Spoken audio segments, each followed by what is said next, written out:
Alors je suis avec Mehdi du café Le Grand Dadais. Et Grand Dadais, c'est la cantine de quartier de Croix-de-Chavaux. Bonjour Mehdi.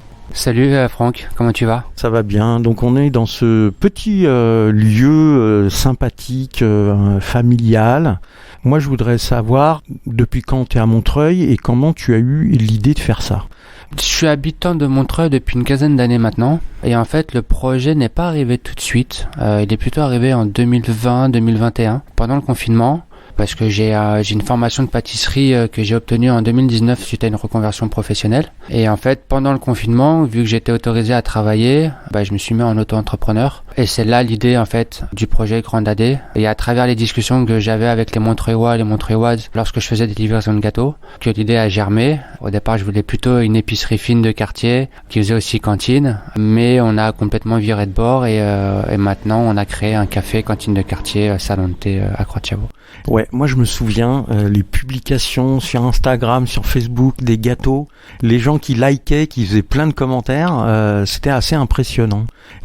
C'est vrai qu'à Montreuil, comme ailleurs, c'était difficile d'avoir une bonne boulangerie ou une bonne pâtisserie. Et c'est vrai qu'avec le confinement, tu passes ton temps devant la télé, tu passes ton temps devant la radio, tu passes ton temps sur les réseaux sociaux. Et donc pour moi, il était naturel de pouvoir profiter de cette communication-là pour justement pour faire tester, goûter mes gâteaux, mes pâtisseries, mes plats salés aussi. Comme je te le disais juste avant, c'est un projet qui a été mûri pendant 1 an et demi, 2 ans, en sachant qu'on a eu la période des gilets jaunes, et donc c'était pas évident, plus Covid.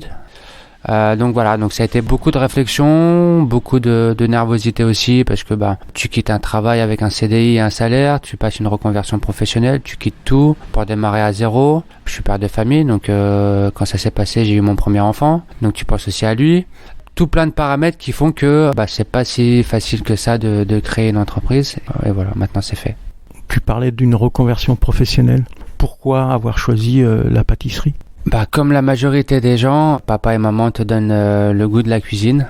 Mon père est algérien, ma mère est française. C'était mon père qui cuisinait à la maison, ma mère qui faisait plutôt des gâteaux. Et voilà, donc j'ai été baigné dedans. Et tu vois, par exemple, j'ai une anecdote où quand ma mère faisait de la mousse au chocolat, je me levais en pleine nuit, trempais mon petit doigt dans le bol du frigo pour y goûter, tu vois. Donc j'attendais pas que ça soit fait. Donc c'est les parents. J'ai vécu en foyer pendant quelques années aussi. Il fallait se débrouiller tout seul, il fallait faire à manger tout seul, il fallait travailler pour faire les courses. C'était pas facile non plus dans la période de 18-20 ans, 17-20 ans. Donc après tu lis, tu apprends, tu regardes des vidéos et puis j'avais envie de mettre en application ce que j'ai appris pendant ma jeunesse et rien de mieux que de retourner à l'école, apprendre une formation, se relever le matin, avoir des professeurs.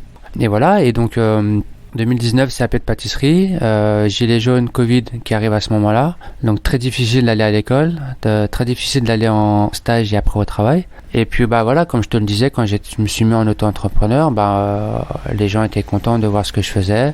Il y avait aussi le goût. Et voilà, et donc au fil du temps, on a pris un papier et un stylo, on a écrit des pages et des pages. Et voilà, aujourd'hui, 1er décembre 2022, on a ouvert.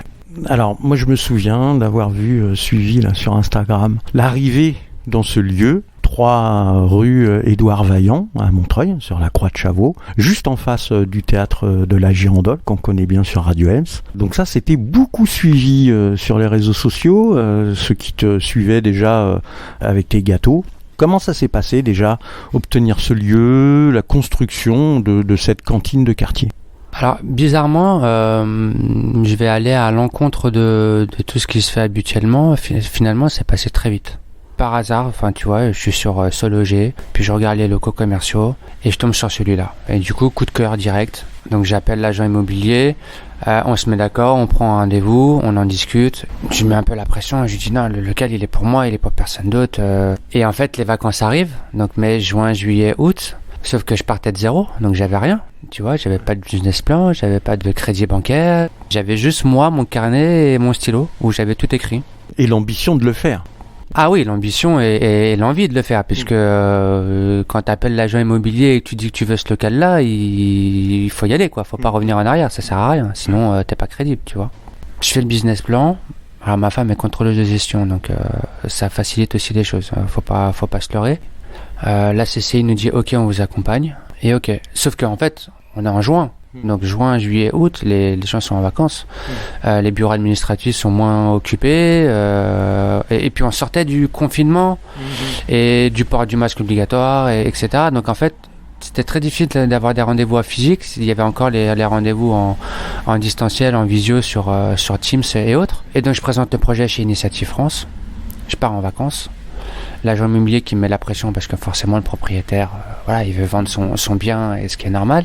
Et moi j'ai les 2 pieds dans l'eau à la plage et je dis non, je m'en fous, j'attends le crédit, c'est pas moi, c'est la banque, etc. Donc août, je rentre à Paris, j'ai l'accord de la banque, j'ai l'accord d'Initiative France et septembre je signe le bail commercial. Et donc tu as ouvert cette cantine de quartier à Croix de Chavaux, 3 rue Édouard Vaillant. Et donc qu'est-ce que tu proposes comme plat? Tout à l'heure, tu me disais que tu faisais du local. On vient de boire un café qui vient de chez Café Capuche. Qu'est-ce que tu proposes comme produit? L'idée de chez Grand Dadais, c'est d'avoir un lieu chaleureux, cosy, familial, où tout le monde peut venir. Mais si je faisais que du neuf, ça avait pas d'histoire. J'apporte rien finalement. Si c'est pour ouvrir une brasserie, tu vas avoir la même carte que les mêmes autres brasseries et puis il y aura pas de valeur ajoutée. Et moi, ça me tenait à cœur de travailler qu'avec des acteurs locaux.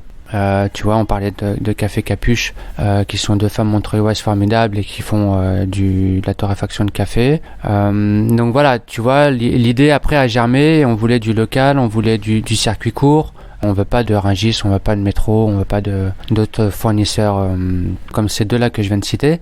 Il faut qu'on raconte une histoire. C'est la base de la communication et de notre métier, c'est de raconter une histoire. Donc chez Grand Dadais, comme je te dis, c'est un lieu cosy, chaleureux, avec que des matières recyclées, puisque toutes les tables et les chaises sont de la seconde main. Et voilà, tout est chiné pendant des mois et des mois, grâce à ma femme d'ailleurs, parce que c'est elle qui a fait cette réflexion-là sur le chinage d'ustensiles de cuisine, d'assiettes, de couverts, de tables, de chaises et tout. Et puis qu'est-ce qu'on propose? Des choses qui sont complètement différentes de ce qu'on peut trouver dans les brasseries montreuilloises. On a une cuisine végétarienne, quasiment à 80-85%. On travaille que des produits fruits et légumes bio, à 80% français, par les agrumes qui viennent d'Espagne ou d'Italie, mais toujours dans des fermes locales, très respectueuses de l'environnement et tout. Et voilà, donc c'est des plats végés, plutôt gourmands, plutôt méditerranéens, parce que je suis méditerranéen, donc on traverse un peu les pays du Maghreb, la Jordanie, la Cisjordanie, Israël, des plats qui sont familiales, qui sont goûteux, qui sont des plats en sauce aussi, parce que j'adore les plats en sauce, mais en ayant des petites touches aussi un peu françaises et tout, donc voilà, et puis ça plaît, c'est un lieu qui est plutôt cool et agréable quand on s'y assoit. Et il y a aussi une approche différente, puisqu'on est vraiment, les clients sont vraiment en face de nous, quoi. Il y a pas de barrière, il y a pas de comptoir. La cuisine est juste à côté, le service est juste à côté, donc on peut facilement discuter ensemble. Parfois, les gens discutent aussi entre eux sur tout et de rien, sur les plats ou sur l'environnement. Ça fait sympathique et donc on a envie de parler là, avec son voisin, comme si c'était quelqu'un, un copain. Pour finir, les horaires d'ouverture de cette cantine de quartier à la Croix de Chavaux. Ouais, alors les horaires, on est fermé le lundi. Le lundi, c'est plutôt repos, compta, ce genre de choses administratives. Et on rouvre les portes du mardi au dimanche. Donc du mardi au vendredi, c'est 9h15, 18h. Samedi, c'est 10h, 18h. Et dimanche, 10h, 15h. Et on a plusieurs créneaux dans la journée où le matin, on fait des formules petit déjeuner. Ensuite, on a les plats le midi, la partie tea time l'après-midi où on peut juste boire un café, un chocolat chaud, une pâtisserie. Et les formules brunch le week-end, samedi, dimanche, toute la journée. Eh bien, très bien. Merci Mehdi, donc le Grand Dadais, 3 rue Édouard Vaillant à Montreuil, Croix de Chavaux. Merci. Merci Franck, salut, bonne journée à toi.